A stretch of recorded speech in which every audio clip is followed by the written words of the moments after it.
नमस्कार, मैं हूं नरेश शर्मा। लोकसभा चुनावों का अभी सिर्फ आखिरी चरण बचा है और चुनावी नतीजे 4 तारीख को आएंगे, उस पर सबकी नजर है।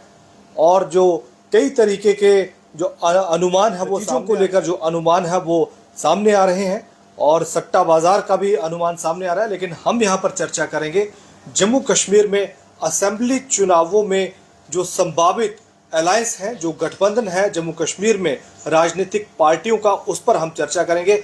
हमारे साथ चर्चा करने के लिए हमारे सहयोगी ललित खजूरिया जी हैं और फोन लाइन पर वरिष्ठ पत्रकार द स्ट्रेट लाइन के जुनैद हाशमी भी हमारे साथ मौजूद होंगे।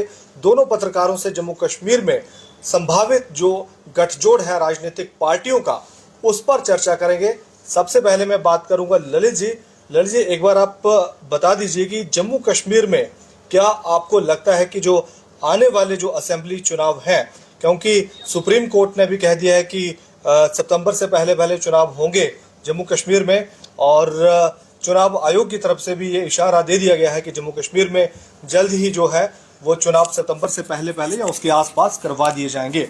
तो ऐसे में अगर गठबंधन की बात करें जम्मू कश्मीर में, क्योंकि जम्मू कश्मीर में गुपकार जो अलायंस था और उसके बाद इंडिया अलायंस के साथ जो पार्टियां जुड़ी, लेकिन जो प्रमुख बड़ी पार्टी थी, एक महत्वपूर्ण पार्टी थी इंडिया अलायंस की पीडीपी, वो अलायंस से अलग होकर चुनाव लड़ रही है लोकसभा का।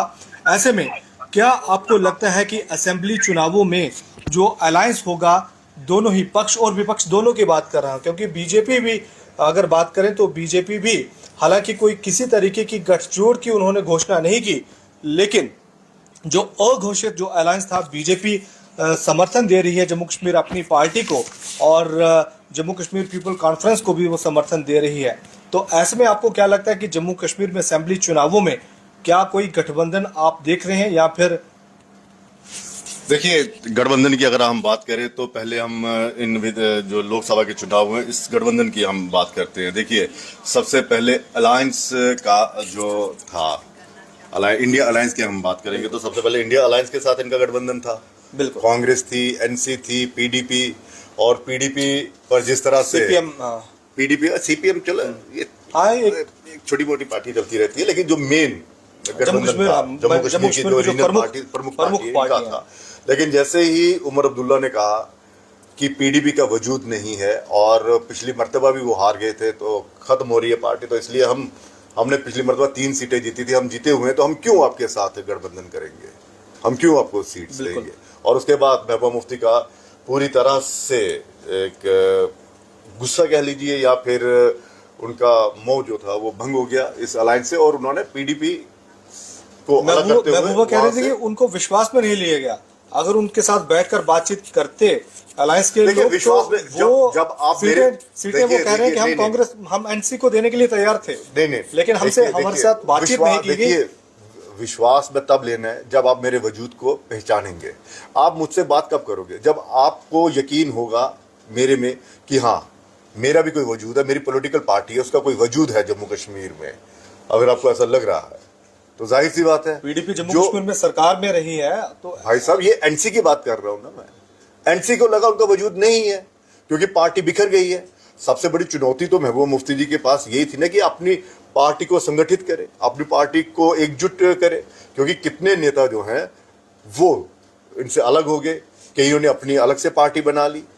तो विश्वास में जो महबूबा मुफ्ती जी कह रही है कि मुझे विश्वास में नहीं लिया, अगर आपको विश्वास में ले लिया जाता और उमर अब्दुल्ला ये कह रहे हैं कि आपकी पार्टी का वजूद नहीं है, हमने 3 सीटें दी हैं, हम आपको क्यों सीट देंगे, अगर आपने लड़ना तो जम्मू से करिए, वो करिए, तो किस तरह से विश्वास में लिया जाना था। तो ये जो लड़ाई है, अगर कोई भी पार्टी अगर अलायंस में है तो उसकी ये कोशिश होती है कि एटलीस्ट उसे कम से कम जो सीटें हैं वो दे दी जाए।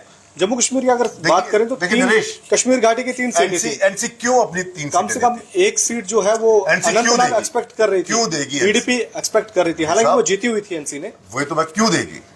जब आप तीनों सीटें जीते हुई हैं, अपने तीनों सीटें 2019 में जीत हासिल की, तो कोई क्यों देगा? क्या आपको लगता है कि ये वाली गलती दोहराएंगे मायावती वाली, जो गठबंधन हुआ था सपा और मायावती का? किसको फायदा हुआ था? तो अलायंस इसी चीज को कहते हैं। फायदा किसको हुआ था? फायदा वहां पर मायावती की पार्टी को हुआ था। तो अलायंस में ये नहीं कहा जाता, अलायंस में देखिए मैं आपसे अलायंस कैसे करूंगा, जब मुझे पता चलेगा कि मैं वहां पर कमजोर हूं, फिर मैं आपके साथ मोल भाव करूंगा। मोल भाव इन द सेंस कि मुझे आप ये वाली सीट पे मेरे कैंडिडेट को समर्थन दीजिए, या मुझे आप वहां पे जाने दीजिए, मैं वहां से लड़ूंगा, आप मुझे वहां पे समर्थन दीजिए, मैं यहां से आपको एक सीट देता हूं, वो होता है। लेकिन जब आप तीनों की तीनों सीटें हारी हुई हैं और महबूबा मुफ्ती खुद लड़ी थी, खुद चुनाव हार गए जब 2019 में, तो किस चीज का उन्होंने उसमें परामर्श करना था? हाँ, ये कहते, ये हो सकता था कि हाँ एक बार हमें ये कहते, लेकिन आप हमारी खुददारी को ना ललकारते। हार जीत तो खैर होती है, हार जीत की बात नहीं है, होती है नरेश, यहां पर आप बात नहीं समझ रहे। यहां पर ये है कि वजूद की लड़ाई थी और उमर अब्दुल्ला साहब ने उनके वजूद को ललकारा है। उन्होंने ये नहीं कहा कि आप, उन्होंने कहा कि ये टूटी हुई पार्टी, आप हारे हुए हैं, तीसरे नंबर की पार्टी, जिसका कोई, तो वो वजूद जो, जब आप किसी की खुददारी को ललकारते हो, जब आप किसी की वजूद को आप ललकारते हो, जाहिर सी बात है उसे अपने वजूद को साबित करने के लिए उन्होंने गठबंधन तोड़ दिया। लेकिन हाँ, महबूबा जी ने यहाँ पर गठबंधन ही तोड़ा, आप असेंबली कांग्रेस के साथ। अभी असेंबली चुनावों में क्या लगता है आपको कि ये अलायंस जो है कांग्रेस एनसी या उसमें पीडीपी भी शामिल होगी, या फिर अलग अलग लड़ेंगे? अब तो ये है कि पीडीपी एनसी, ये तो वही हिसाब हो गया कि सपा और बसपा इकट्ठे हो गए वहां पे, जेडीयू और कौन सा जेडीयू और दूसरा जनता दल आरजेडी, दोनों इकट्ठे हो गए, एक दूसरे के दुर्विरोधी हुए थे ना बिहार में। तो वैसे ही इनका होना, और ये गठबंधन जो है, ये गठबंधन आज से 6 साल पहले भी इसकी सुगबुगाहट सुनाई दी थी, जब यहां पर आपकी पीडीपी और बीजेपी की सरकार जब समर्थन वापस ले लिया था, समर्थन वापस ले लिया था भाजपा ने, और उसके बाद ये दोनों एक साथ हो गए थे तीनों, अब उसको भी कांग्रेस भी एक साथ हो गई थी, तो वो तीनों इकट्ठे हो गए थे। तो अगर ये गठबंधन करते हैं तो इसमें मुझे नहीं लगता कि कोई बहुत बड़ा आश्चर्य होगा। जब फैक्स मशीन खराब हो गई थी और वो जो उनके रसोइये थे वो छुट्टी पर चले गए थे, तो इसलिए वो फैक्स रिसीव नहीं हुआ सत्यपाल मलिक जी के, जो राज्यपाल थे यहाँ पे। तो यहाँ पर हो सकता है गठबंधन, क्योंकि आपको अपने, देखिए जितने भी हैं 370 के बाद ये चुनाव इसके हुए पार्लियामेंट के, और हमारे साथ जुनेद जी हमारे साथ नहीं जुड़े, मुझे लगता है उनका कोई दूसरा नंबर होगा, शायद आप दूसरे नंबर पर उनको ट्राई कर सकते हैं, अगर कोई दूसरा नंबर है तो वहां पे होगा, तो हो सकता है।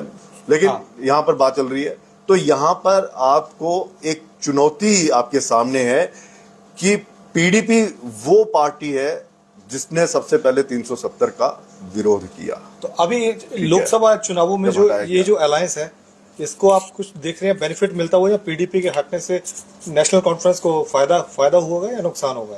कहाँ पे हटी? पीडीपी तो लड़ी है। मैं वो कह रहा हूँ, पीडीपी गठबंधन से हटने का, गठबंधन से बाहर होने का क्या? हाँ, ये है कि मुकाबला त्रिकोणीय हो गया। जो गठबंधन है उसको फायदा है, नुकसान है? अब फायदा नफा नुकसान देखिए जब होता है, जब तीन मिलके चलेंगे, एक के लिए लड़ेंगे, तो वो आपका अलग से समर्थक है, मेरे अलग से हैं, तीसरी पार्टी का अलग से, वो एक पार्टी को जाएगा। लेकिन जब आप मुझसे अलग हो गए, आपके समर्थक आपको देंगे, और जो वोट आपको मिले हैं, अगर हम इकट्ठे होते तो वो वोट मुझे मिलने थे।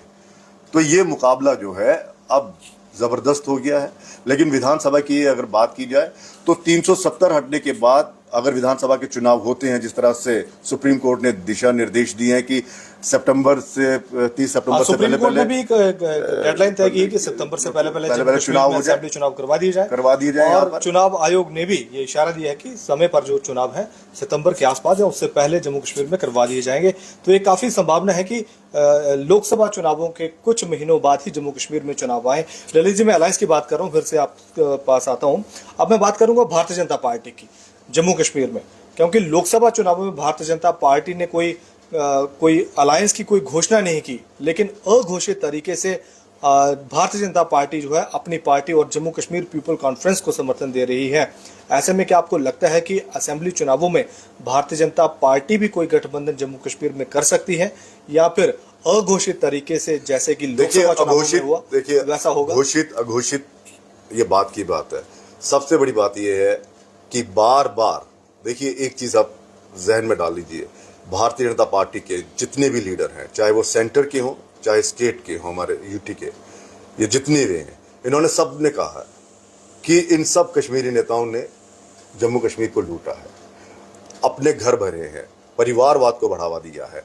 अब पीसी और ये अपनी पार्टी की अगर आप बात कर रहे हैं, तो अगर ये उनके साथ प्री अलायंस करते हैं तो फिर जनता इनसे पूछेगी, प्री पोल वाला अलायंस करते हैं तो जनता पूछेगी भाई साहब आप ये क्या कर रहे हो। आपने तो कहा था कि इन लोगों ने ही बेड़ा गर्क करके रख दिया 370 का। यही वो लोग हैं जो लोगों की उन्नति और तरक्की की राह में रोड़े थे। ये वही लोग हैं जिन्होंने आतंकवाद को बढ़ावा दिया। और आप कश्मीरी नेताओं को, पहले भी जम्मू से जो जब भी आवाज़ उठी है कश्मीरी नेताओं के खिलाफ ही उठी है कि भाई साहब इन लोगों ने जम्मू के लोगों के साथ इंसाफ नहीं किया। तो मुझे नहीं लगता कि भारतीय जनता पार्टी जो है वो खुलकर आएगी। हाँ, पोस्ट पोल अलायंस जो हो है सकता उसकी है, संभावना आप वो देखते हो। हैं जम्मू क्योंकि कश्मीर में असेंबली चुनावों में 2018-2014 में जब चुनाव हुआ था तो ये देखने को मिला था। और भारतीय जनता पार्टी ने अगर अलायंस करना होता तो मुझे लगता है कि खुलकर समर्थन करती, खुलकर अलायंस करती, लोगों को बताती, अपने नेताओं। देखिए भारतीय जनता पार्टी की घबराहट देखिए, इन्होंने अपने नेताओं को भी नहीं बताया।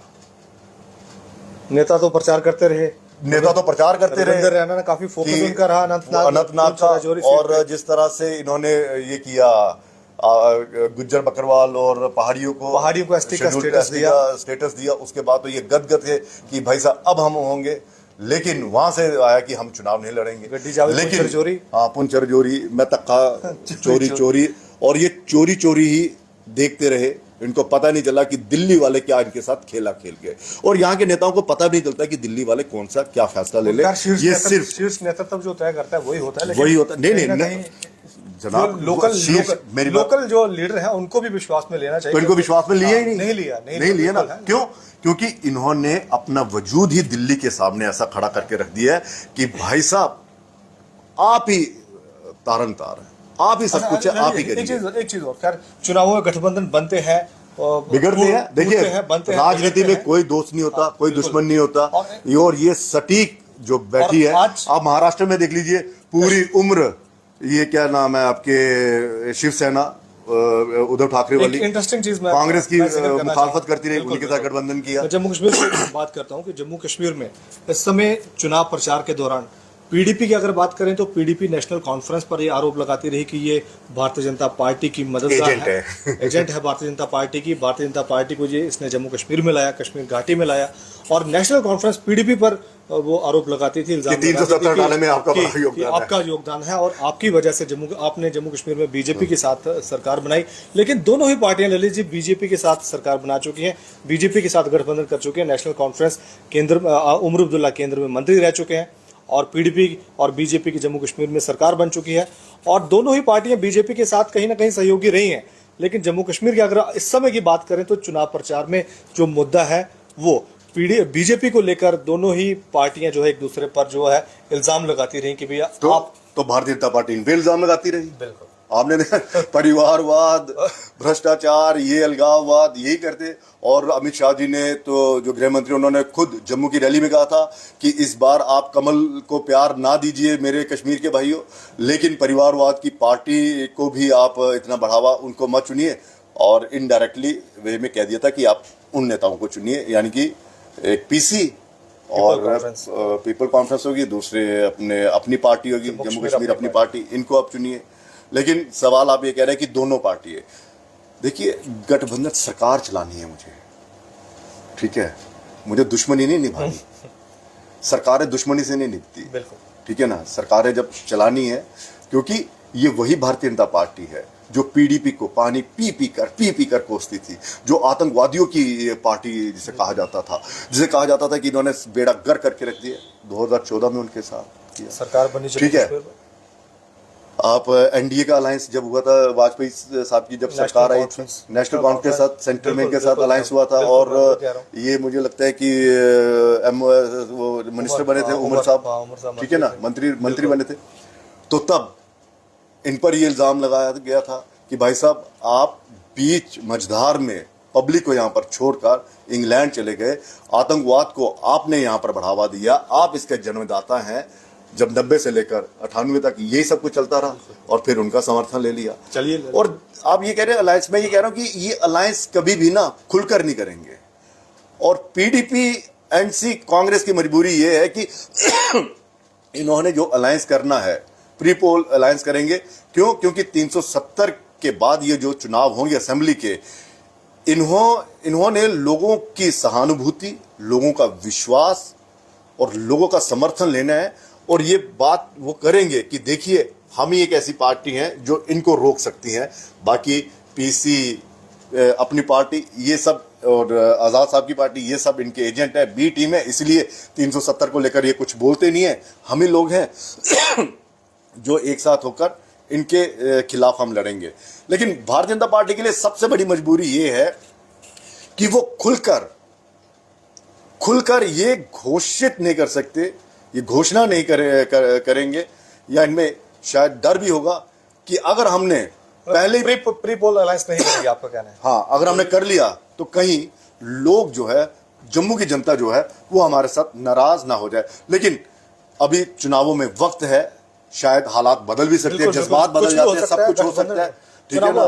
परिस्थितियां बदल जाती हैं, परिस्थितियां बदलती हैं, नेताओं का स्वभाव जो है, कल तक जो आप दुश्मन थे वो आप उनको दोस्त भी नजर आ सकते हैं। कल तक जो बेड़ागर करने वाले थे नेता, वो पालनहार भी हो सकते हैं। आपका बड़ा बड़ा धन्यवाद। तो आपने पूरी जो रोशनी है वो डाली कि जम्मू कश्मीर में रोशनी तो जनता डालेगी भैया, रोशनी जनता डालेगी। क्या हो सकता है, क्योंकि सियासत में कुछ भी मुमकिन है। सियासत में ना ही कोई स्थायी तौर पर दोस्त होता है, और लेकिन इंटरेस्टिंग नरेश, इंटरेस्टिंग ये है कि अगर चुनाव होते हैं तो भारतीय जनता पार्टी की तरफ सबकी निगाहें होंगी कि भाई साहब आप क्या फैसला लेंगे कश्मीर में। क्योंकि जिस पार्टी ने अपने एमपी कैंडिडेट कश्मीर घाटी से नहीं उतारे, क्या इन 2-3 महीनों में इनके पास ऐसी फौज है नेताओं की कि लोगों का दिल जीत लें और फिर लोगों को कहें कि भाई साहब मैंने कहा था इस बार आप ये वाले चुनाव में, पार्लियामेंट में चुनावों में मैंने कहा था आपको कि हमें प्यार ना दो, लेकिन असेंबली में हमें भरपूर प्यार दीजिए। चलिए, धन्यवाद।